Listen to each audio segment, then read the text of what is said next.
Hey everybody, it is Tabletop Tuesday and I am your host Shield Maiden SA here, and today, we're going to do something just a little bit different, and it's something we haven't really done in a while, so I wanted to give a chance for us to just go and do like a Q&A, all those things you've ever wanted to ask people who tabletop, or any questions you've ever had about people who GM or DM, anything you've ever just been kind of worried to ask in front of your party because, for whatever reason you just didn't want to ask it. I want to be here to answer those questions for you today. So that is what we are doing today on Tabletop Tuesday. We are going to answer all of your questions, both big and small, about the world of tabletop gaming. We don't have to keep it reserved specifically to D&D or any type of RPG type games. We can even extend it out to board games, although I may have to consult the Google for some of those. So, without further ado, let's go ahead and get this shared out there. That way everybody can join us. And that way we can get everybody's questions out there because, hey, inquiring minds want to know, right? So with this, of course, now the one thing is if you are looking at it somewhere other than my actual page, I am going to need you to actually go back to my page and comment there because I'm not sure if I will see the comments if they are posted on another page, So yeah, that is pretty much it. So how is everybody's week going? We have made it to Tuesday, which means we are almost to Wednesday, which means we are almost halfway through our work week and we can see the weekend over the horizon. Me and FT Grimlock, we're trying to plan a wedding, so, I feel like I might end up doing some things this weekend that involve that, even though I wasn't expecting it. But there's always stuff to plan when we have a wedding to do.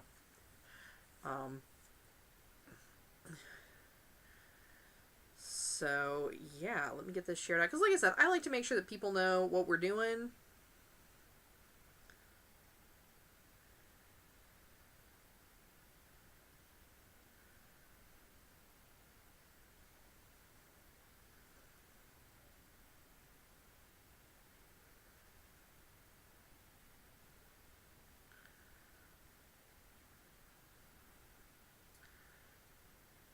Alright, and we're going to just share this out to a few other places. That way, like I said, we can make sure that everyone that might want to join us for this knows where to come looking for us for this.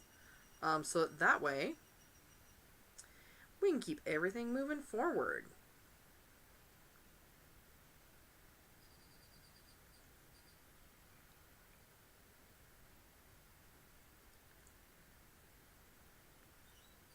La la la la la la la la la la.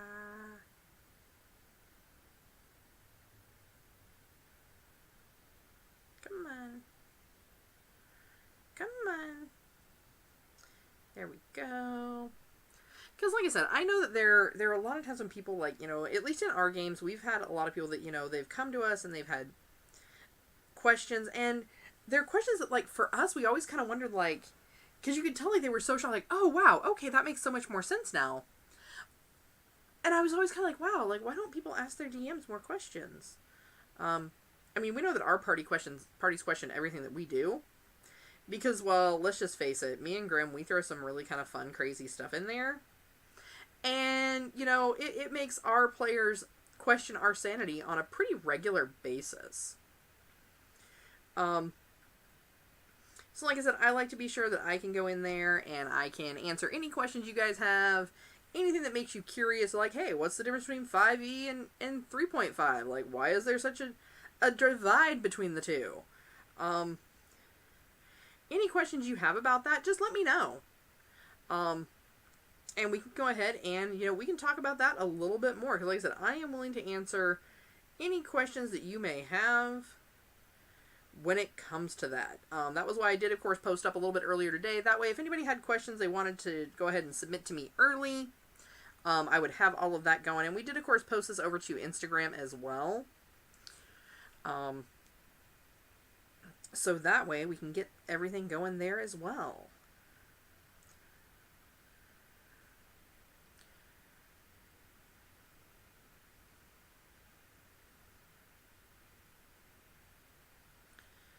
Let me take a look here. I'm going and seeing what questions we've got so far.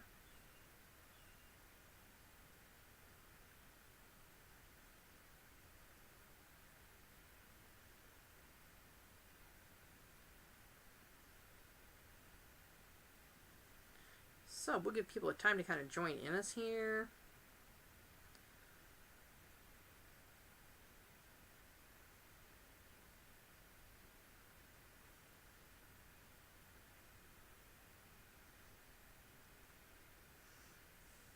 All right. Like I said, we're going to give it a couple minutes here for everyone to start joining us in on this. I do know one of the questions that is, like I said, it's really common.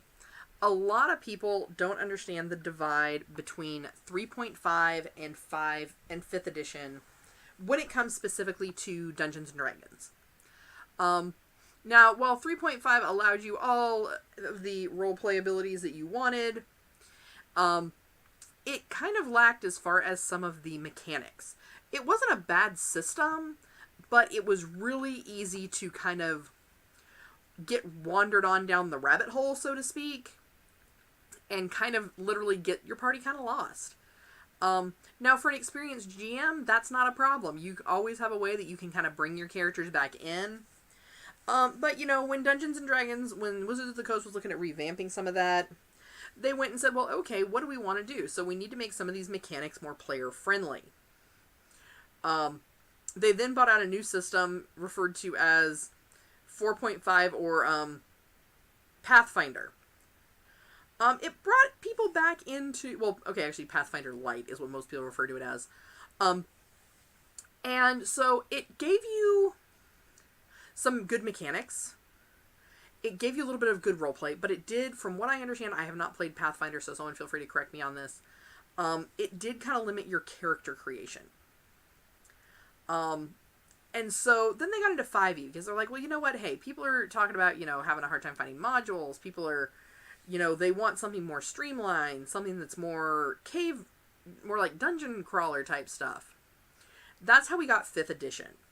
And 5th edition, the reason that it is one of those things that causes such a, for lack of a better term, kind of like divide between who likes to play what, is that 5th edition took away a lot of the roleplay aspect of Dungeons & Dragons.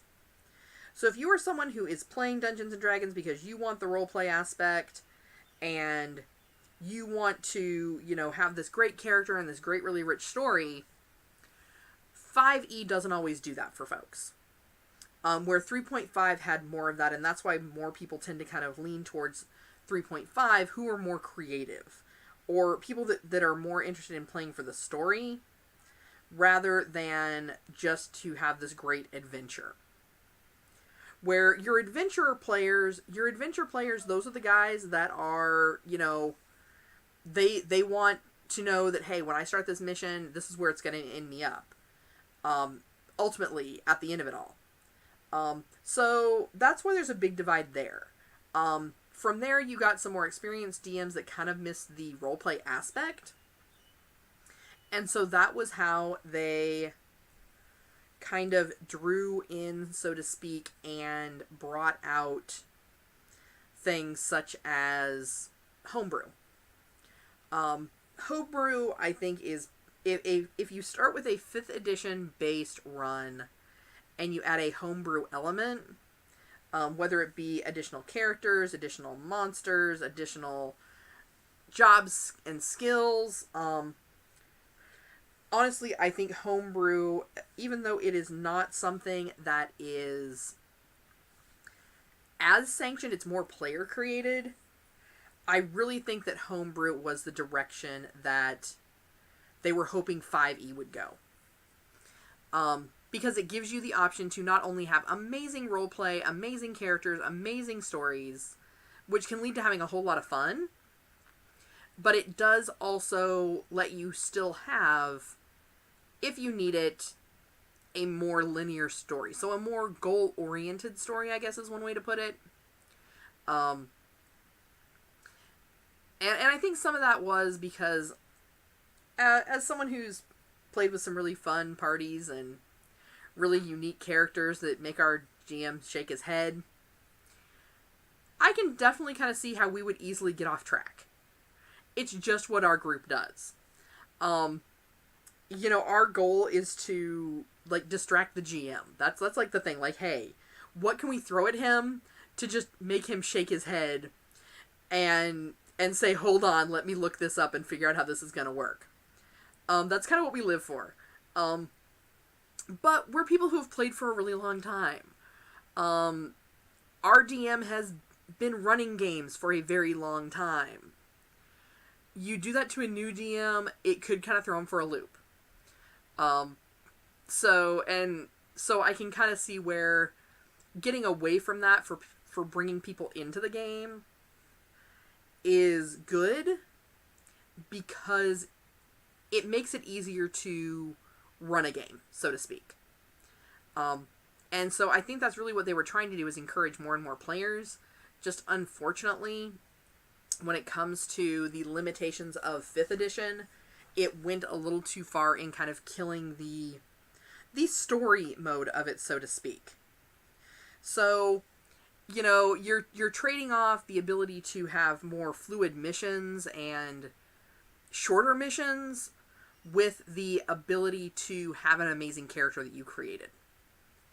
One of my parties, I think me and the other dwarf are like the only like vanilla characters, so to speak. We've got a dragonborn, we've got a druid with no nature, we had a raccoon hunter, so we had anthropomorphs, we had just all kinds of craziness. And it all had to be approved by our GM first, because he would have to know what kind of stats this character had and how can we make that work in the game. But being as experienced as he is, that was something that was it was easy for him to accommodate. A new GM, that they might struggle with that a little bit. So I can understand both sides of it. You know, hey, do I think that there's always going to be that line right now? Yeah. Until they find a way to have a game that is equally balanced with roleplay and streamlined game, they're going to have that as an issue. Or you're going to have more people that are going to be doing homebrew based off of one of those systems. And it can really make for a lot of fun. And, you know, that's part of D&D. Let me take a look here. I'm just hopping over to check on Instagram, see if we've got any questions coming in over there. I don't want to miss anybody's questions. La la la la la la la la la. Okay. Alright, there we go. It is there. Alright. What are some other things? I've even had questions about, like, what type of equipment is best? What type of, you know, where do you get your miniatures? There are so many different places you can run a miniature, buy miniatures from. You can order custom miniatures. So, for example, I mentioned we had a game where we had a lot of really kind of unique homebrewed characters. You could go to Hero Forge, is a website. Not sponsored, would love to be sponsored, but I'm not sponsored by Hero Forge, but they are just one website where you can literally create a custom character. One of the characters in our party is a dragonborn bard. And so he ordered his character, custom character, from there. You get to pick the specs, you get to pick the clothing, you get to choose your weapons.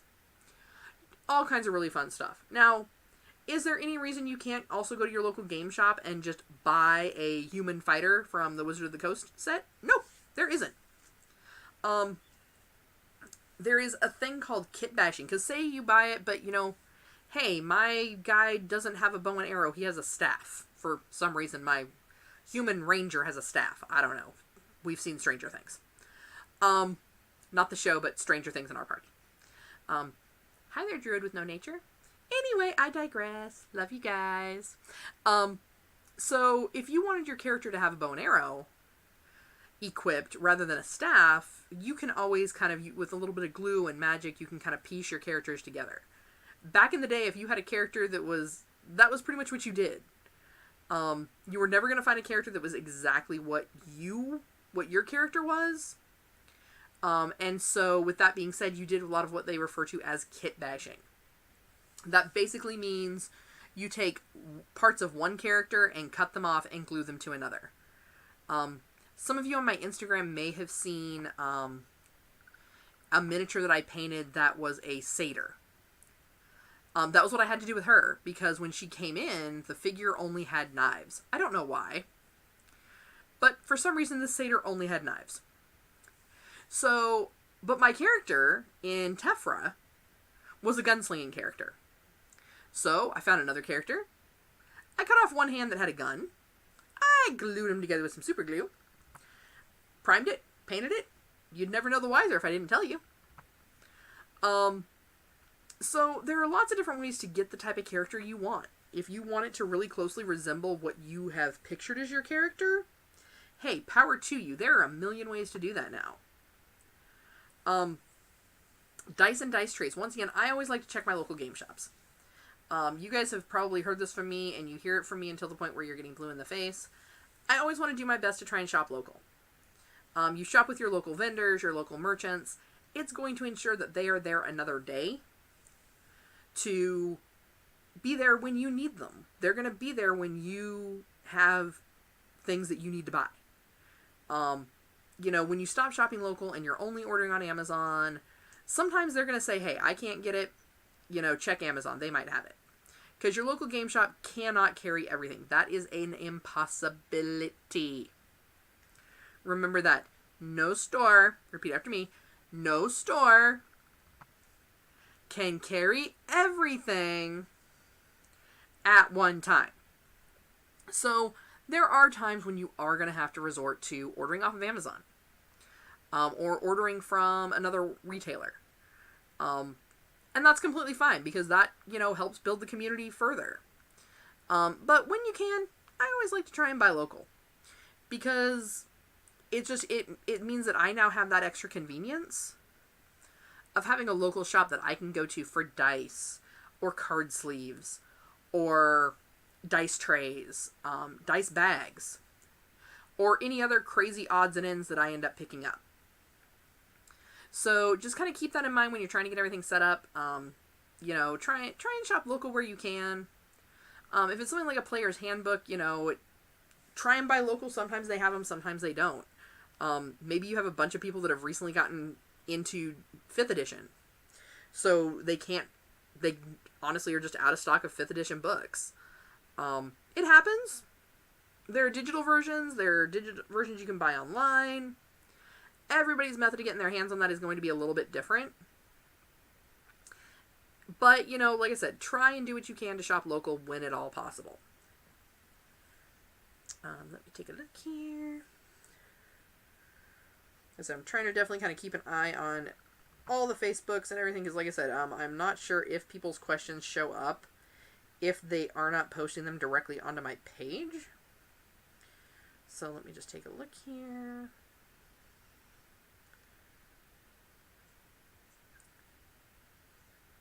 Let's take a look. Hey, Kelly, how's it going today? Let's see here.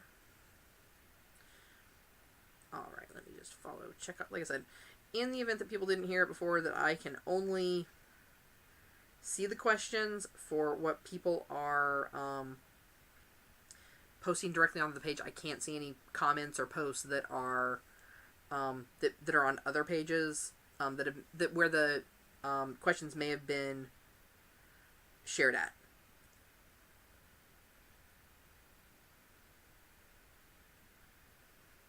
So let me take a look here.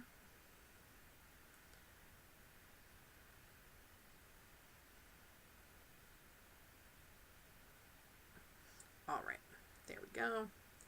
All right, hop on over to Instagram, see what questions people have there. Are you all ready for Fiesta, Kelly? Or are you like me and do you avoid Fiesta? Like, I love Fiesta medals. I collect them like a crazy person. But I don't like downtown. I mean, let me rephrase that. I love downtown. Downtown can be fun. Downtown can be beautiful. You can go spend a whole day down there. But during Fiesta, it gets a little crazy. Because you have like a couple million people that are all descending on the same location. And I'm like, no, I'm going to stay home. I'll play some D&D, play some video games, put on some makeup, talk to my friends online. Don't want to deal with that crowd. I mean, I can deal with crowds to a certain extent, but yeah, even the Fiesta crowd is a little bit crazy even for my preference. And it's not a bad thing. Like I said, everybody has their own level of tolerance when it comes to groups of people. Yeah, same with me. Like, too many people, too much that I can't kind of keep an eye on. I have heard that Nyosa is really nice. Um, and it's not quite the same type of crowd, and it's much more chill and laid back. I'm just not sure. One of these days I know I'll go down and check it out. Um, but yeah. But like I said, I was super excited. I did get a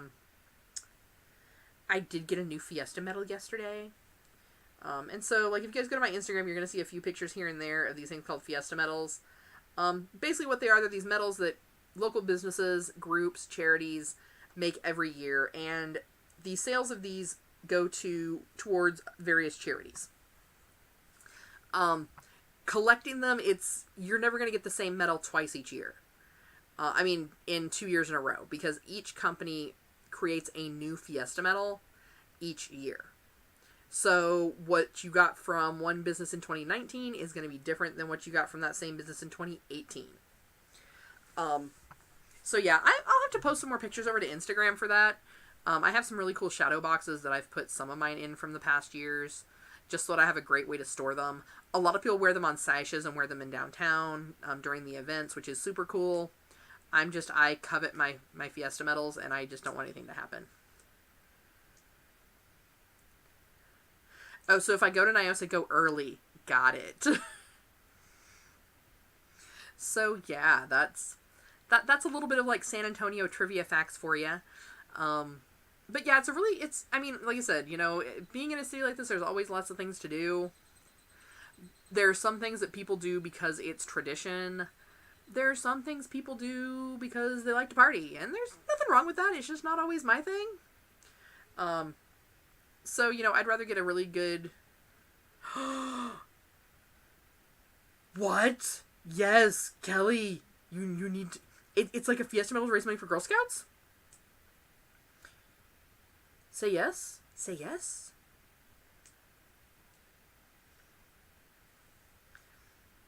Because I love Myrmicorns to start with, and yeah.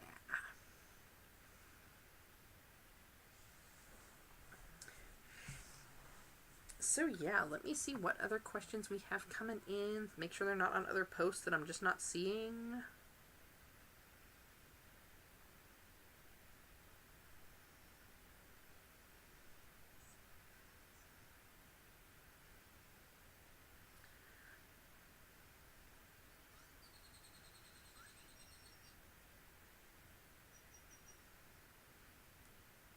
Alright, bear with me just one more moment here. Awesome. Yes, send me a private message about that. Because I would definitely be interested in that. That is super dope. I love it. I love it.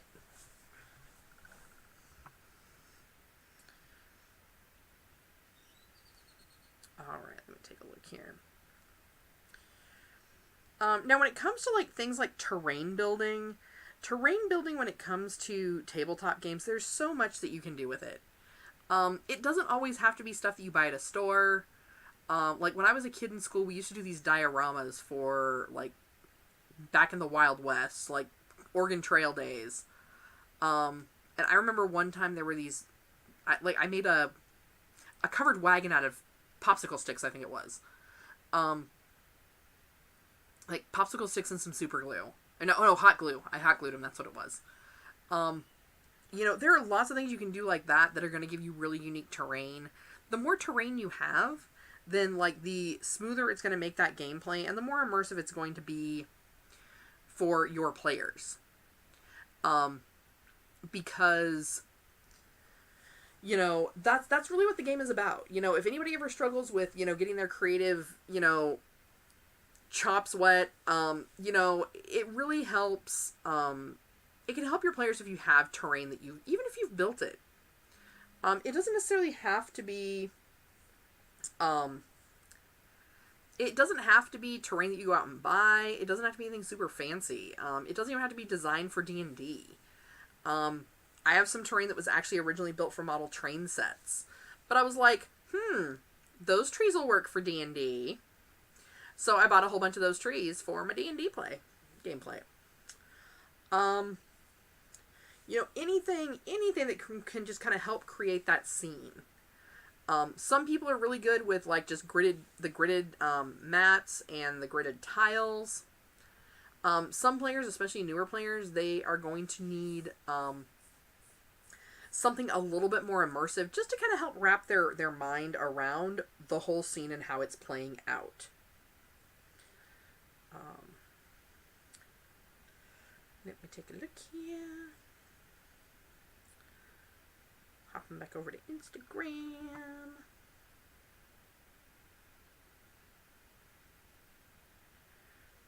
All right. So yeah, you can really, it really depends too on how much prep work you put into it as a GM. Really kind of depends on, because GMs, they would love to sit back and just be regular players, like every single session. But GMs, they run games for the love of the game and for watching how much fun their players have. That's what makes it fun for a GM. So you know what, if you have a GM that you really like and you think he's like a really super cool dude or he's a really super cool chick, let them know how much you appreciate like that. Or like let them know when they've come up with something like really super cool that really kind of helped you enjoy the game more. Because that's really, you guys are the ones that we do all this for. If it were up to me, I don't sit around and like build miniatures just because that's all I have to do in my life. No, I have to have a wedding finished and planned by like October. So like I got like 6 months to put a wedding together. I have lots of other things to do other than build terrain, paint miniatures, build miniatures, prime miniatures, build cool buildings and all that. But when I have an active game going, I'm doing that for the players. Because that's really, like I said, that's what they, that's where I get my joy out of that, is being able to see how much they're enjoying playing. And, how much they're enjoying, like, hey, if you guys, like, if your GM does something, like, super cool, or, like, you end up with a really cool story situation, like, talk about it. Like, talk about it afterwards. Don't try not to just run off if you can avoid it. We know sometimes people have other places to be, but, like, being a GM is a thankless job. And because players far outnumber GMs and DMs, basically once someone starts DMing, they don't get to play very often after that. So make sure you let them know how much you appreciate what they do, because without them, guess what? You wouldn't have anywhere to play. Because maybe some of the other groups would be full. So the more GMs, the more people can play. Win-win! So guys, for now, that is really all that people have sent me for now. If there are any other questions come to mind about tabletops, like I said, it doesn't have to be D&D related. It can be any type of game you've played or any system you've played that you have questions on. Feel free to go ahead and post in the comments below. For those of you that are interested, stay tuned here in the next few minutes. I am going to be doing day number 3 of the Disney Villains Color Pop unboxing. Things didn't work out yesterday for it, unfortunately, and Sunday, unfortunately, we were out working. We had some things going on with our wedding venue, so I wasn't able to do that then. But today, I'm going to go ahead and pick up with day 3 once we're done with this video here. So guys, for now, this is going to be Shield Maiden signing out. As always, everybody, fly those geek flags high. Till next time.